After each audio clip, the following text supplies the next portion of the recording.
ما ته باندې مرګړي وته د عمران خان ډېر صفت کې ورونه ما هر شي کې مثبت او منفي وي زه همیشه مثبت طرف ته ځم زه یو خبره کوم چې د پاکستان په 83 کال تاریخ کې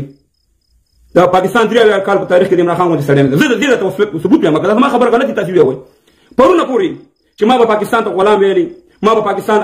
آرمي جنرالان کرنیلان یادول چې دا قاتلین دي دا خاینین دي دا د اسلام په دشمنان دي دا دي هغه دي پاکستان یو دروغ دی دا د اسلام په نوم جوړ شوی دی قانون دی دا دي همدغه د پی ټی آی والا نور مرګري موږ ته کنځلې کولې که نه به یې کولې نن خپل هغه دا وایي چې پاکستان یو غلام هیواد دی د پاکستان جنرالان چې دا د کری ټټوان دي د دې دا سیاستمدار چې دا د امریکې په خوله کې نه پاسي دا چا وکړه دا کار دا دغه عمران خان وکړه مور دې کې نه داسې بچی دی راوړي مور دې کې نه داسې بچی دی راوړي چې کوم شي موږ تاسو غوښتنه کوله او کوم شي باره موږ مبارزه کوله خو هغه عمران خان هغه ولس هغه خبرې ورته وکړه ټول ولس په هغې باندې یقین وکړو زموږ او د هغې خبره سره یو شوه نور به اختلاف وي مګر دا خبرې بالکل په ثبوت زموږ او ستاسې ورسېدي او عمران خان دا کار وکړو بل چا خو دا کار نه کوو که نه بل چا خو دا نه ویل چې پاکستان د غلام دی یا د پاکستان جنرالان او کرنیلان چې دي خو ټول دغه شی تاسو ته اوپن کړو ټول تاسو ستاسې سرونه خلاص کړل نو خبره دا ده چې عمران خان سره به زموږ ته ډېرې توقعات او زموږ ته ډېر امیدونه چې دی کله صدراعظم او وزیراعظم نو هغه شیونه ته ونه کړی شو هغه تګینیم ته شته دی مګر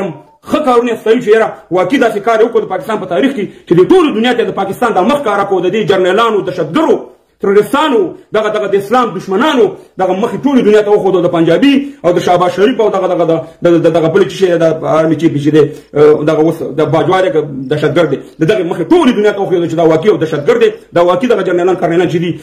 دا قاتلین هم دي دا زورواکان هم دي دا غصبګر هم دي دا پیسې هم د دې نه وړي د پاکستان او دا جنګ په دې خطه کې هم دې شروع کړی دی نو دغه میسج زما الله خوشحاله آباد لره زما اواز هم خراب شوی د سفر کې وم او د یورپ د مرګړو لپاره به ان شاء الله د سپیشل د ټول افغانانو لپاره ټول پښتنو لپاره لپاره به د مننې ویډیو کوم چې څومره عزت او څومره قدر ما ته را کړی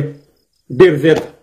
بالکل د هغې اظهار دلته نشم کولی خو سپیشل ویډیو به تاسو ته کوم په الله سپارم زنده باد ټول افغانان زنده باد لر او بر یو افغان زنده باد د افغانستان د درې رنګه ملي بیرغ چې څوک یې نه مني افغان نه دی خدای په امان